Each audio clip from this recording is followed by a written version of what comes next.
For decades, the minimum wage has been a hot topic. It sparks heated debates among politicians, economists, and everyday people. But what if we're looking at this all wrong? Could lowering the minimum wage actually help the people who need it most?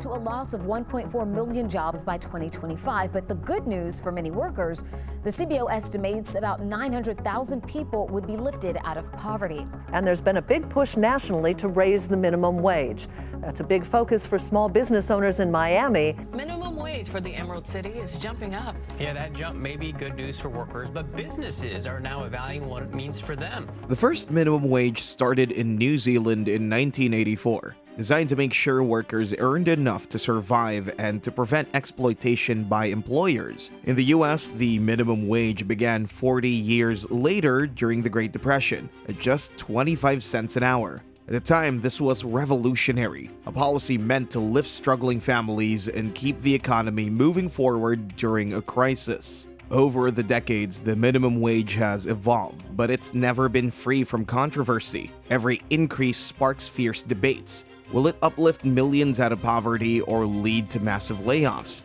These questions have driven economic policy decisions for decades, with both sides providing compelling arguments. Here's the problem. If wages are too high, businesses may cut jobs, automate roles, or relocate. On the flip side, if wages are too low, families can't afford basic necessities like rent, food, or healthcare, trapping them in poverty. Governments have spent decades trying to find the right balance, but even today, the debate rages on, and the stakes couldn't be higher. Recent research has finally shed light on this complex issue, offering a clearer understanding of the impact of minimum wage policies and whether we should increase, decrease, or abolish them. A job isn't just about money. It's about self-worth, stability, and community. When people are unemployed, the effects go beyond an empty bank account. According to the Bureau of Labor Statistics, unemployed individuals are twice as likely to experience depression as those with jobs. Studies show that long-term unemployment leads to hopelessness, eroding self-esteem, and social ties. Communities suffer too. Joblessness reduces local spending, weakens neighborhood connections, and increases reliance on government programs. Creating more opportunities, even at lower wages, could reinvigorate communities and improve individual well-being. Raising the minimum wage might sound helpful, but it often locks out the most vulnerable workers: young people, those with little experience, and people trying to re-enter the workforce. Why? Because businesses hesitate to take risks on untrained workers when the cost of hiring them is high. Take Howard Schultz, the former CEO of Starbucks. Before building one of the world's most recognizable brands, Schultz started as a low-paid bartender. That entry-level job gave him the skills and experience he needed to grow. Stories like this show that even low-wage jobs can be powerful stepping stones. Lowering the minimum wage could open doors for more people to gain the experience they need to climb the ladder. As one business owner put it, "I'd rather hire 2 people at $10 an hour than 1 person at $20. Imagine this: you're a single parent in Texas working a minimum wage job at $7.25 an hour.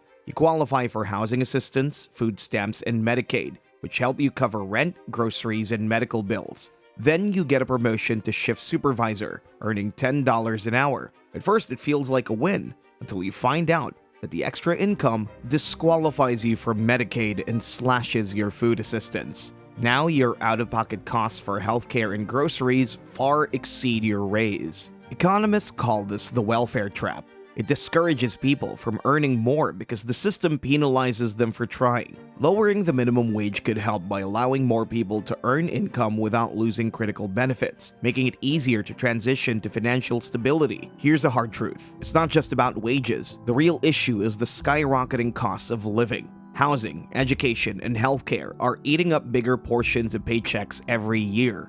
Rent alone can swallow half of a worker's earnings. Add in student loans and medical bills, and even middle-income families are struggling to stay afloat.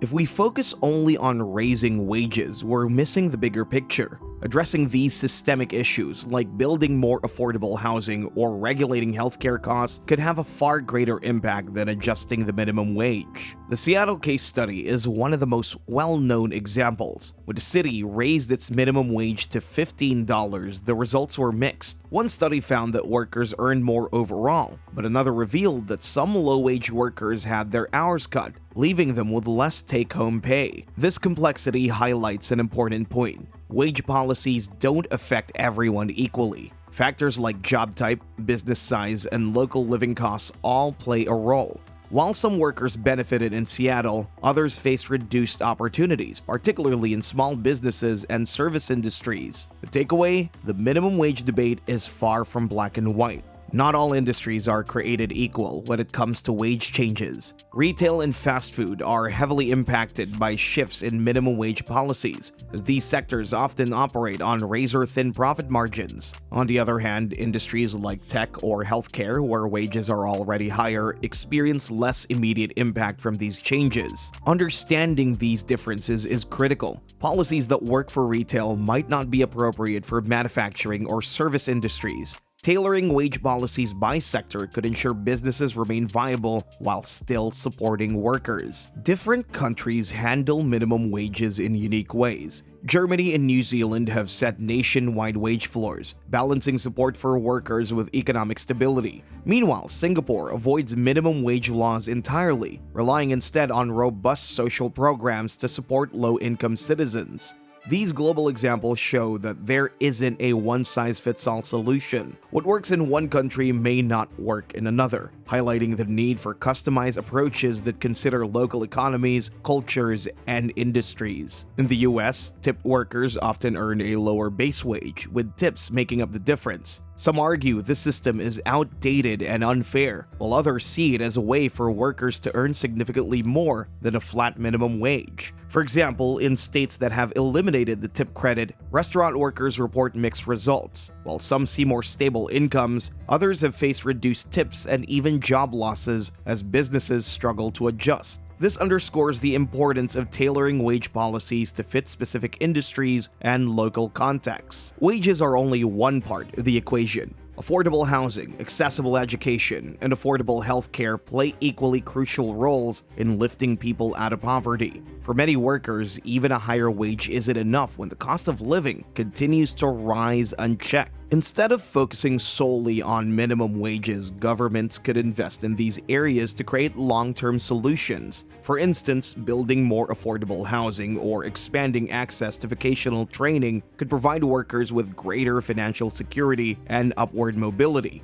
In the 1990s, a study compared New Jersey and Pennsylvania. New Jersey raised its minimum wage while Pennsylvania didn't. Surprisingly, New Jersey saw an increase in fast food employment, defying the prediction that higher wages would lead to job losses. However, this isn't the whole story. The study focused on specific sectors, and other industries may have experienced different outcomes. What works in one place or industry might fail in another, showing just how nuanced this issue is. In some regions, large corporations dominate the job market. This creates a monopsony, where employers can keep wages artificially low because workers have few other options. In cases like this, modest wage increases can actually help workers without reducing jobs. But in competitive markets, higher wages can push small business to automate or close. Lowering wages in these areas can keep businesses afloat and job opportunities available. Small businesses are often the first to feel the pinch of wage increases. Unlike large corporations, they can't absorb higher payroll costs easily.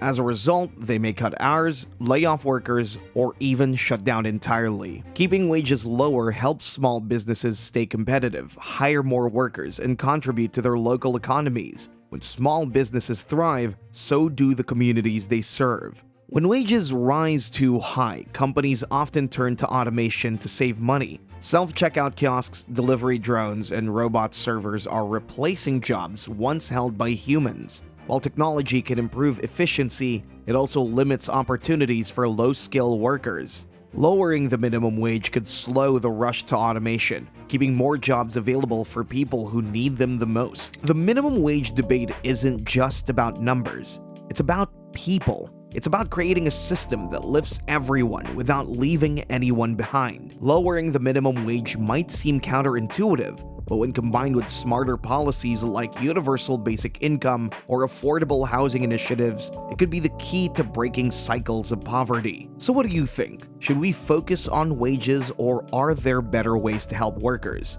Let us know in the comments below.